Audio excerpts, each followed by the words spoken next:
I excused Adrienne during her music class today and spoke with her about the recent string of demerits, their first time meeting outside of the quarterly evaluation.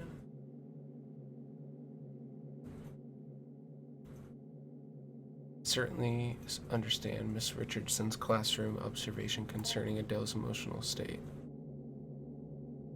She was, of course, intensely shy when we first met. As I understand it, she is similarly withdrawn in her classroom.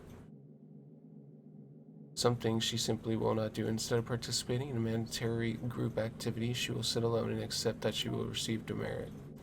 Before the meeting, I read Miss Richardson's parent-teacher report, which allowed me to estimate some about Adrienne's home life. Parents are well educated and come from a prestigious background. They lack time to properly nurture her. She's often left alone, and when she is not, the parents seem to not understand the importance of warmth and affirmation. Having two parents of this reserved and icy temperament exacts an inhibition in a child. Child's imagination is subdued, but only ostensibly, for it eventually finds its way back into regular life. Are you liking your new house? You told me you live close by, but it still can be a big adjustment. New room and new school. The basement. I like that. Basement? Yeah, there's a lot of cool stuff. Mom and Dad sent me down there. Your mom and Dad made you go? Yeah, but there's a lot of cool stuff. That's why they sent me down there. That's not why they sent me down there, though. Why did they send you down there? Fighting? They were fighting, shouting. Came in to help and they shouted at me. They said, go clean up downstairs. So I went. That sounds tough. Do they fight a lot? No. They, maybe you can tell me more about the basement instead. It's weird at first, the stuff down there, but cool. I found something living, sort of. It's interesting. Tell me more. By indulging in fantasies and stories, I wanted to glean more of an understanding of Dreen's anxieties surrounding her home and parents.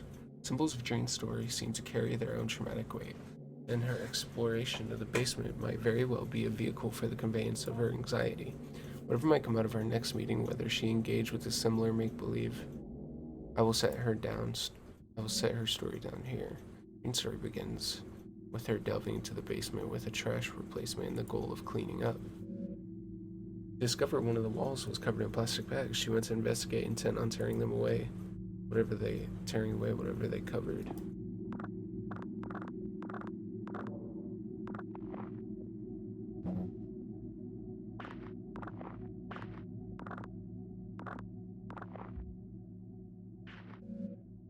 Upon removing the plastic trash bag from the wall, she noticed the interior lining was covered in glass.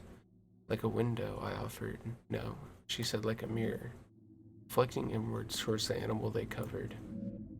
Gently asked her what animal exactly there was. Here is the material.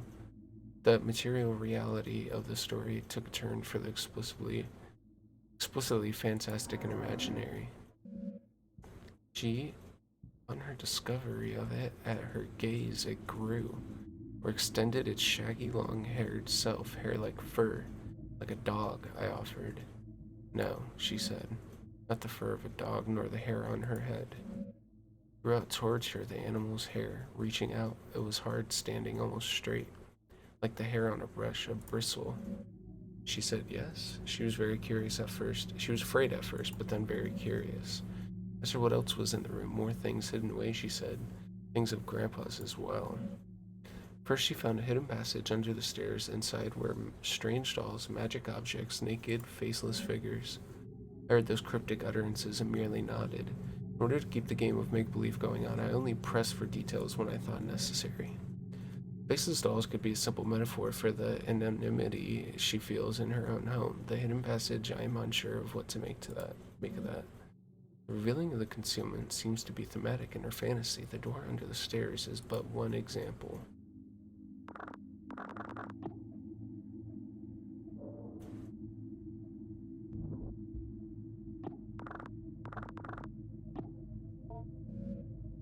Darkness of the shadowy corner unnerves you. You cannot explore here without some form of light.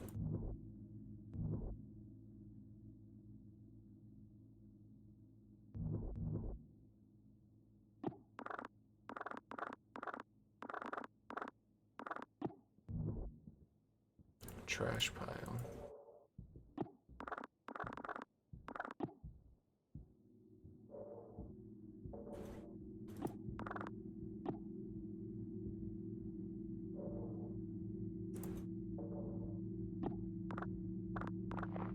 Oh, there we go. When she removed the panel and found a magical hidden passage, she was very specific about what she took. Found a magic book, a magic doll, a photo of her late grandpa, and magic glue. Search the closet.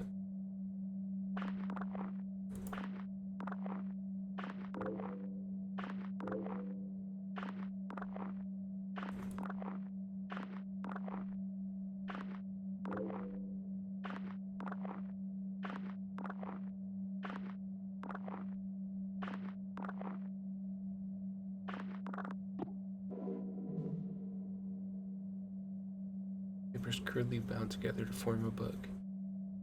Eurasian steppe shamanism in the fusiform gyrus, an interdisciplinary study in sympathetic magic.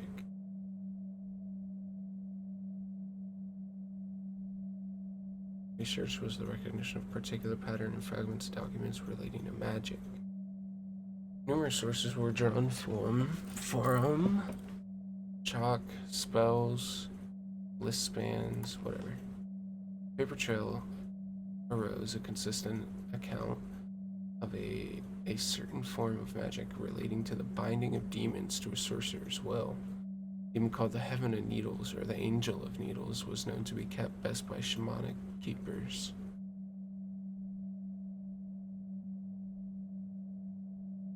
Or wards who suffered face blindness.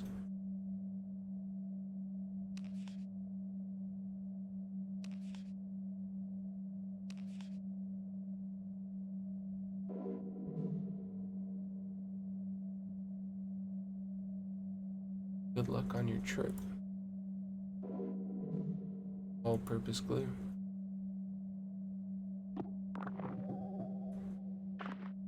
Nice.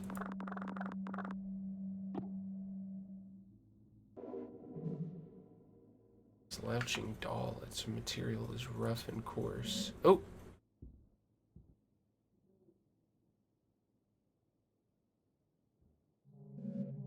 Bro, Grandpa, she explained plainly, then without missing a beat, she continued with her story. Feeling this was a potent symbol, I stopped her again to ask what she meant. Somewhat puzzled, I did not understand immediately. She explained slowly. Grandpa lives in the cage in the other room, the cage behind the door. They grew people in the cage.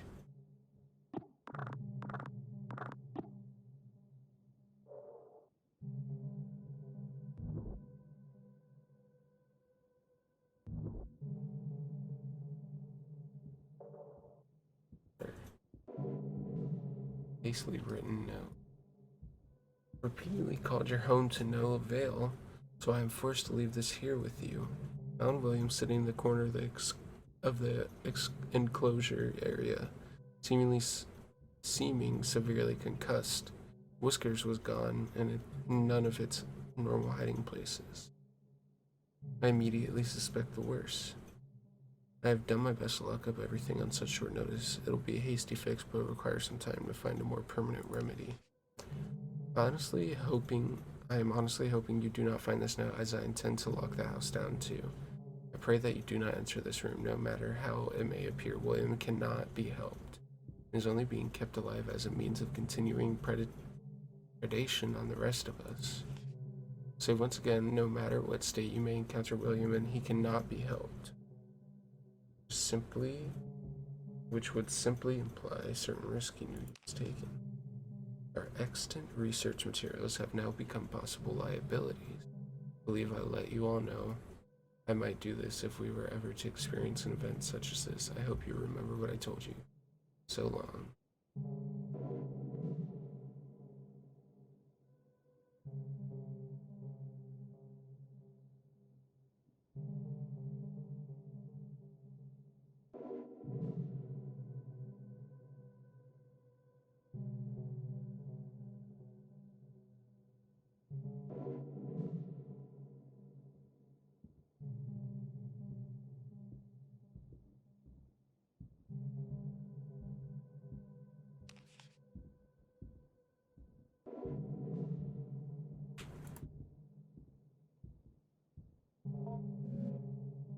Beyond the door in the room, the cage was hidden, concealed in another cloak of inward-facing mirrors. Hidden cage lined with mirrors, it is strange, almost poetic, an elaborate fantasy of self-reflection.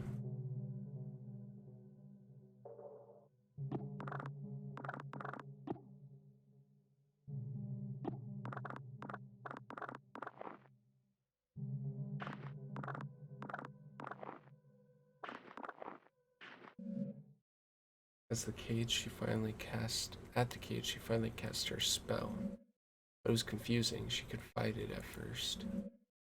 She took the magic doll, the magic glue, and the photo of her grandpa. She combined them and wished very hard, and only assume in this fantasy that her wish would come true. What child's story would it not?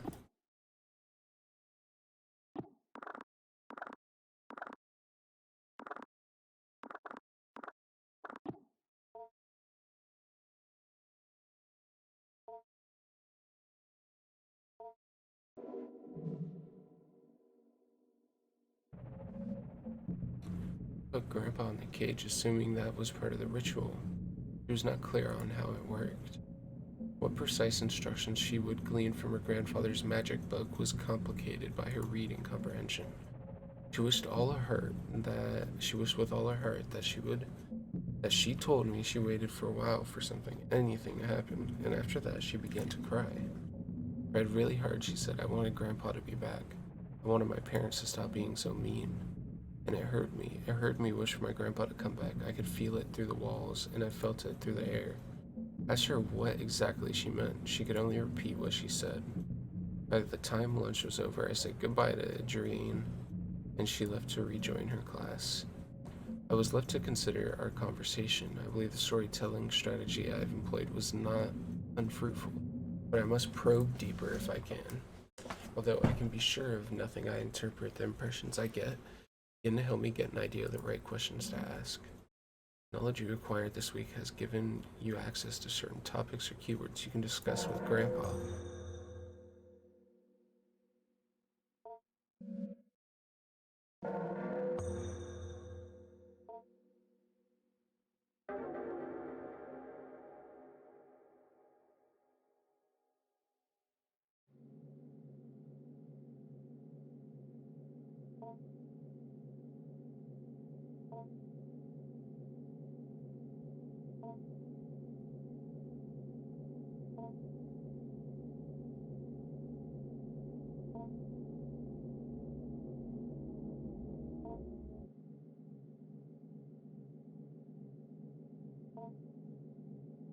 What is your grandpa like? Is he a smart man?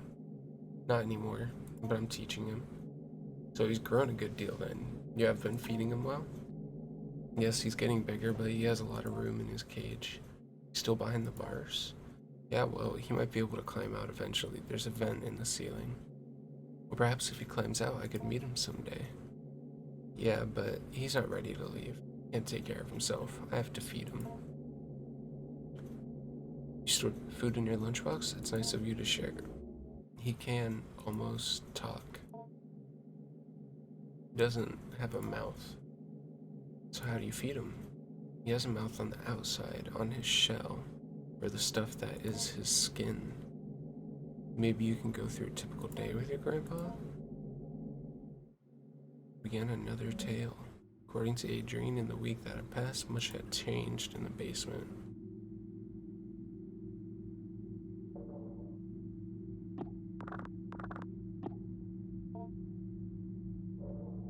The hairy thing is gone.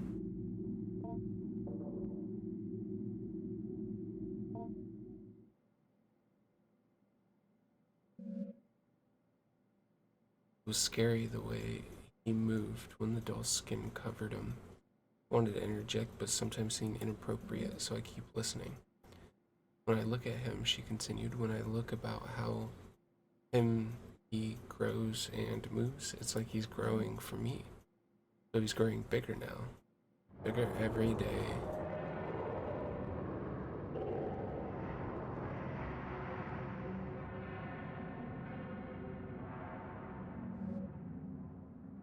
begins the actual the growing part of growing your grandpa. Beneath the doll's burlap skin, the follicles knit together what resembles a proper person, your grandpa. You're in charge of its cognitive development and diet until it's able to sustain itself. Currently, we're observing grandpa. Please click the arrow back button below for a brief tutorial of your duties as a caretaker. You see a variety of options regarding growing your grandpa. Highlighted in red are objectives related to feeding and teaching him. Important messages regarding grandpa's recent activity will also appear here. You need to find a food learning material before you can move on to the next week. Some foods will make grandpa happy, or others merely content. Some foods will make grandpa disgusted to the point of nausea. Learning material is also scattered through the basement. Seek out the vocabulary cards intended to help teach English and basic anthropoid concept information. The options highlighted in red are related to navigating around Grandpa's enclosure. Go to Grandpa, go to the study corner, go to the kitchen corner, search for food in the old refrigerator. Help to replay the tutorial save game. Exiting and relaunching the game will allow you to load your save from the main menu by clicking the continue button. More buttons may or not appear depending on your development of Grandpa, so watch out for them. One final note, take care to explore the basement at your leisure. However, due to the entropic nature of clutter and trash, different weeks may allow you to find things you had not previously discovered. Good luck.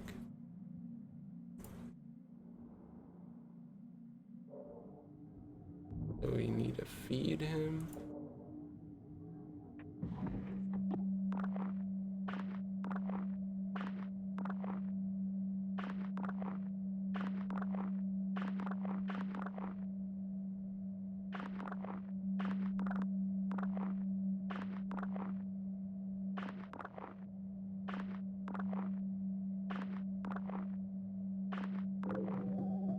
All clean. Before we began, we'll read it. He had us all cover our faces completely. An earthenware pot was illegible. The illegible gave it a small piece of dough, spoiled food, chicken feed, keeping it content. Keeper gestured towards a small bag where the food composted and told us to be careful not to feed it any meat. As if the rotting food was enough to sustain it, how it might get nutrients from it. Keeper regarded me seriously and said it did not matter. He then gave me another series of grave warnings regarding not keeping any animal-derived foods near where I might be keeping it.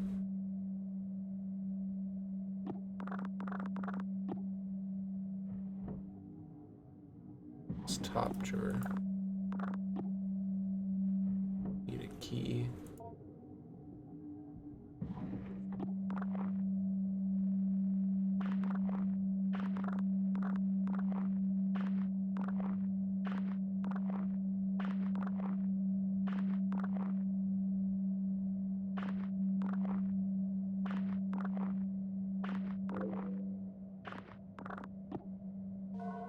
Blueberries. I think he'll like blueberries.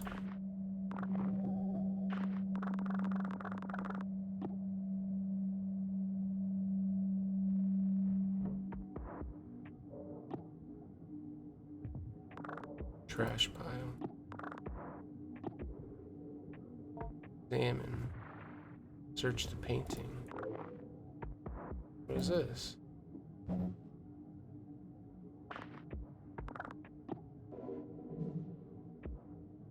Folder of radiographic images.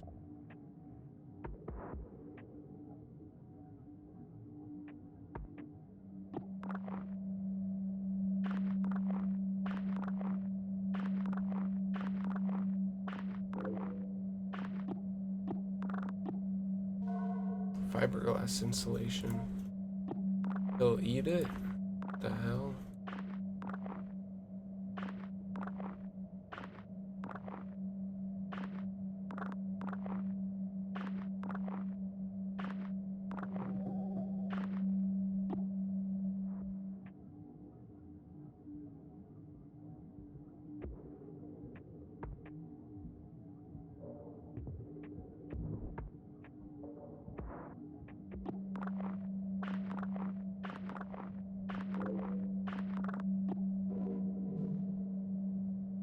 Might be useful in the construction of magical symbols.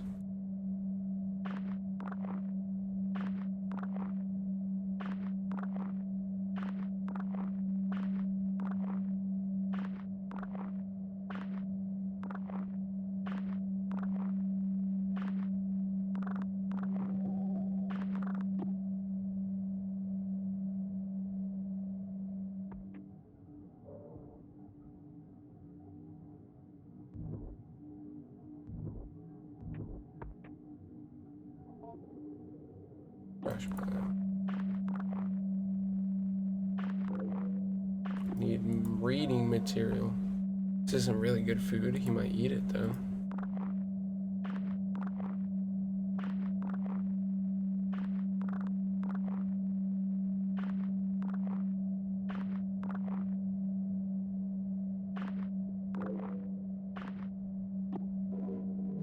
Hello. Oh. Okay, yeah, that's how you teach them to speak.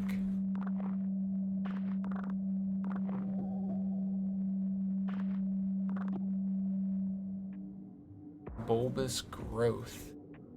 Something appears to be growing through the wall. It's a pulsating sac, the slimy membrane that is its skin, seems to contain something. Might be able to open it with a blade.